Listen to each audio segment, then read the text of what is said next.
Is the iPhone 12 Pro Max worth it in 2025? Well, in today's video, we are going to find out. I'm going to talk about all of its specs and features and how do they fare in 2025. So if you are excited, drop a like down below, subscribe to the channel. This is the iPhone 12 Pro Max in 2025. Let's get started. I've noticed that there's still lots of interest in the iPhone 12 Pro Max in 2025, and I don't actually know why. Maybe because this is one of the cheapest Pro iPhones you can get right now.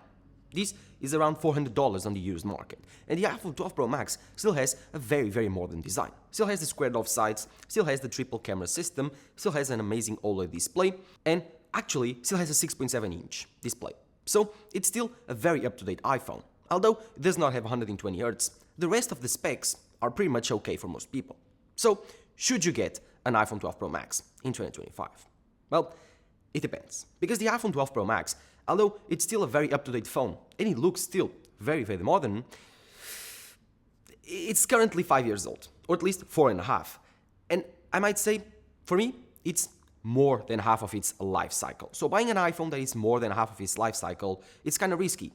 Because again, it is 4.5 years old. This iPhone might not get updates in 2 years.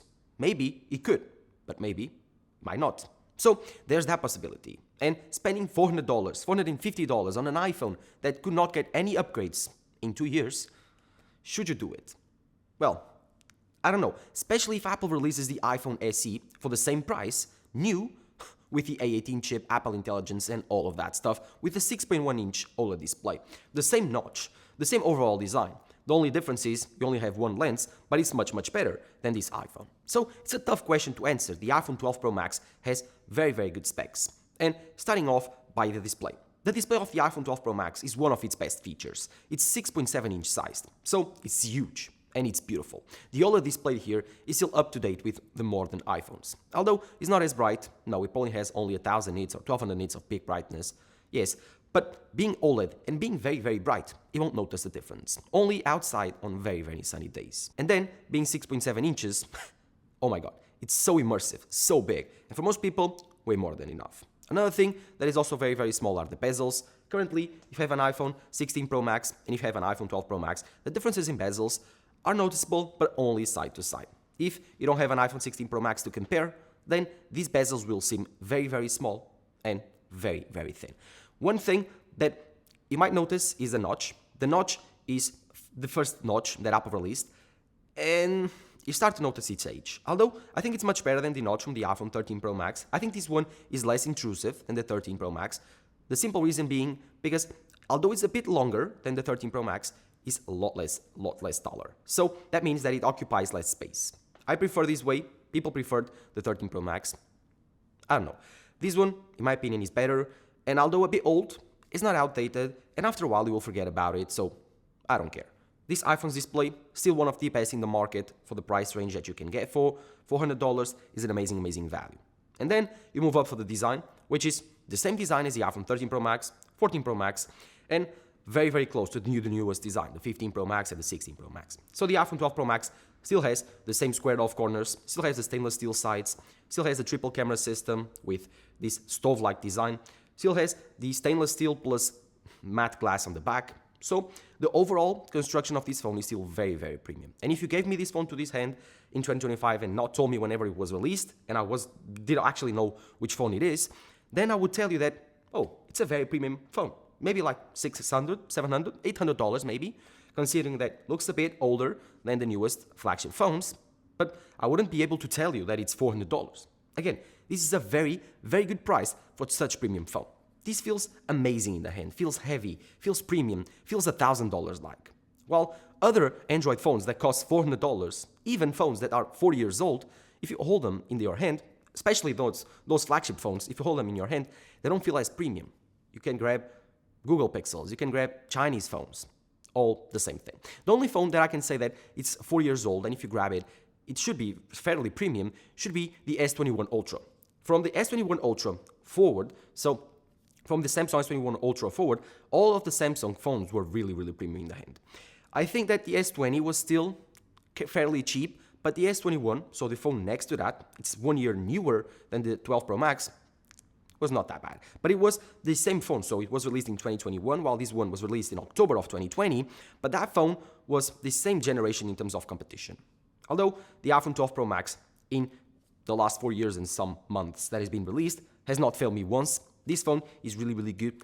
The battery life is not the best. The iPhone 13 Pro Max had way better battery life, but it's not the worst. Nowadays, if you put a new battery, this phone can last you the whole day. If you have an older battery, let me just check how old this battery is.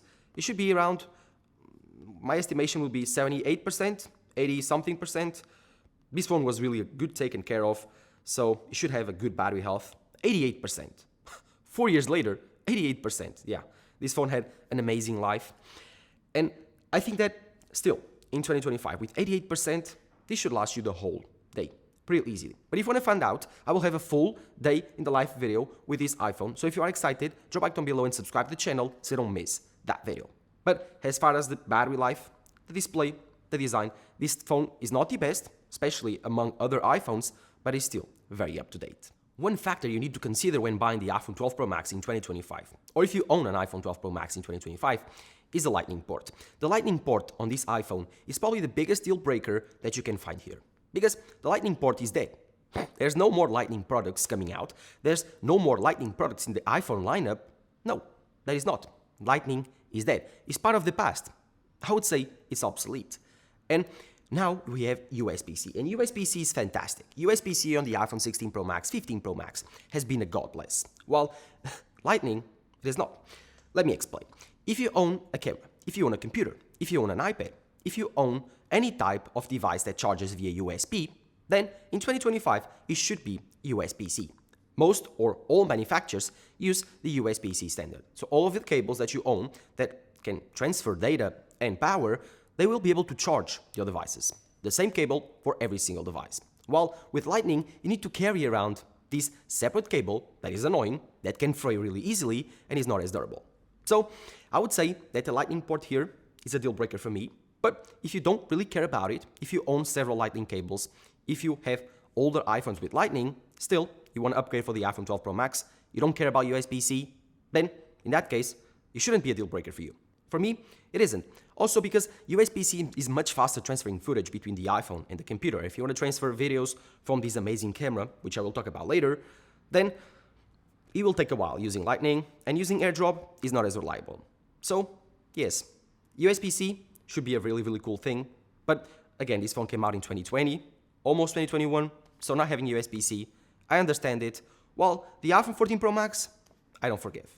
As for special features, this phone does not feature the action button, neither the camera button found on the newest iPhone 16 Pro Max. So you still have the old silent button on the iPhone. This was actually a very, very cool thing.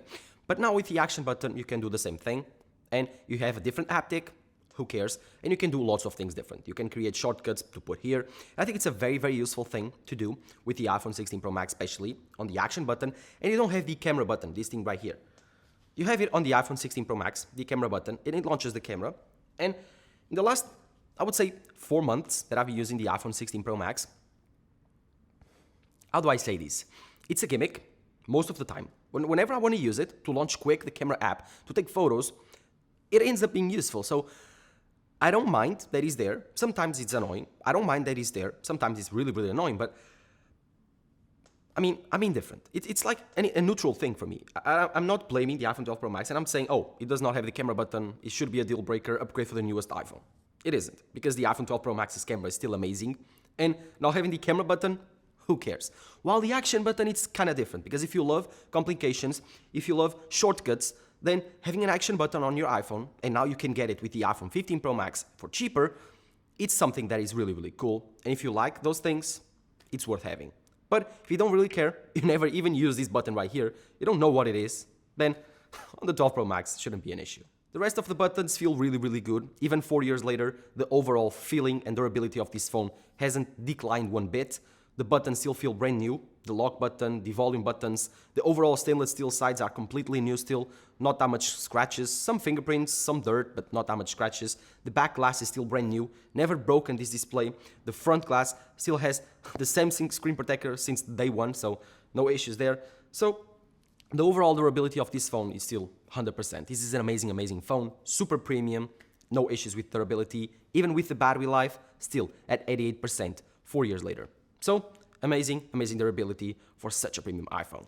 The iPhone 12 Pro Max was the first iPhone to feature 5G, so if that's something that really interests you, and in your area is still widespread, which in mine actually it is, thank God.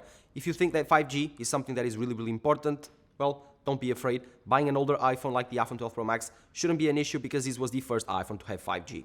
One thing that you'll notice is that whenever you connect to 5G using these modems, the first generation modems from Qualcomm for 5G, you will notice that these will drain your battery faster. So if you have good 5G coverage, there's no issues. But if you don't, and if this iPhone needs to actually look for coverage via the 5G network, it will get very hot and will drain faster. So that's a big downside with having first generation modems, 5G modems here. If you turn on 4G, which I don't recommend because if you have good 5G coverage in your area, probably the 4G will be very bad. But if you use 4G, the battery life becomes much better. So if you have good 5G coverage and you don't have any issues, you shouldn't have any trouble. But if you have spotty coverage, I'm sorry, but the battery life here won't be as good and the phone will get very hot. But that's something you need to analyze in your area. And now the cameras, something that you are probably waiting for from the beginning of this video. The cameras here are good. It's still a triple camera system, the same triple camera system as the iPhone 16 Pro Max. Main sensor, 24mm, ultra-wide and telephoto. The 16 Pro Max, same thing, the same three cameras. Much better, much bigger, but the same overall recipe. The thing is, this iPhone features a 12 megapixel main sensor. And a 12 megapixel main sensor nowadays becomes a bit outdated because the iPhone 16 Pro Max can take 24 megapixel shots, just like the iPhone 15 Pro Max, using its main sensor, and it can take 40 megapixel shots if you want to. But all the photos are taken 24 megapixels upwards, while here only takes 12 megapixels. You can still take amazing photos for social media, of course. If you want to take photos for social media or video for social media, the compression is so big that it ends up not mattering. Although in low light situations you can really notice the difference, especially between these and newer iPhones. In good lighting situations, if you found a good lighting spot, the photos are still amazing, they still look incredible for a phone, and I think that they are good for most people, while if you go for low light shots, for low light situations, it ends up falling apart faster than older iPhones, but that's normal. It's a 4-year-old iPhone. The only thing that I say is that for a 4-year-old camera, this is still really good. As for the other two cameras, the ultra-wide camera, it's not the best, especially in lower light conditions. In lower light conditions, just like the other cameras, it falls apart really quick. This ultra-wide, it's grainier, it has more noise, it's not even close. And you can notice some color differences between the ultra-wide and the main sensor. So the ultra-wide is a fun lens here, but it was the first time that Apple introduced, or the second time that Apple introduced ultra-wide. The first was with the iPhone 11 Pro Max. And yeah, it was a bit better, but it was not still incredible, like it is nowadays in the iPhone 16 Pro Max. So the ultra-wide lens, it's a 12 megapixel ultra-wide lens, but it's not the best. It's a fun thing to have, but I would recommend taking any like usable photos for printing out or even to use as a wallpaper with the ultra-wide lens. As for the telephoto, it's a 2.5x telephoto, different from the iPhone 12 Pro, which had a 2x telephoto. A 2.5x telephoto is actually a really good focal length for portrait photos, which this iPhone takes, and they look really good. So if you like to take portrait photos and you like the focal length of 2.5 times zoom, then this is the best iPhone that can take that. Because the iPhone 13 Pro Max had 3x and the iPhone 15 Pro Max had 5x, so this was the only iPhone to only have 2.5x. If you like that actual focal length, this was the best iPhone to have it. And the telephoto, in good lighting conditions, is not bad. Takes good telephoto shots, takes good portrait shots, which with this A14 chip, if I'm not wrong, is not that bad. As for the rest, well, the rest of the camera is its video. Because the video of this camera, it's amazing. One thing that you need to take off is HDR video. This was the first time that HDR video was launched, and it sucks. I hate HDR video. It's truly annoying, truly annoying, because it blows out all the highlights, it blows out all the shadows, and you are watching normal content, and then suddenly an HDR video pops up, and it's super bright, and I don't like it, it's annoying. Other than that, if you turn it off on settings, which is really easy to do, you have no issues. Video here is amazing, really good, and if you take good video here for social media like Instagram, you will notice a difference. Or you will, but it will be very small between these and the newest iPhones. So Instagram compression is so big that at the end of the day, who cares? But yeah, if you think about it, the iPhone 12 Pro Max's camera is still very up to date, still incredible for social media, so no need to worry. And that's very impressive for a 4-year-old iPhone. And so, let me know in the comments below what you think. This iPhone for $400, $450, is it still a good deal? Can you find it for cheaper?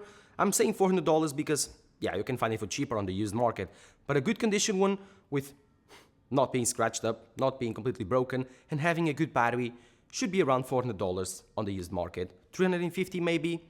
At the end of the day, this is still a very, very cool iPhone in 2025. If you want to buy it, consider that it's a phone for the next 2 years, not more.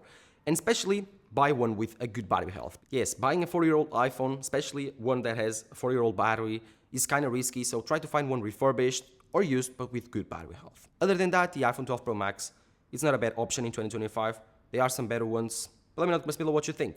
Drop a like down below, subscribe to the channel. Bye bye.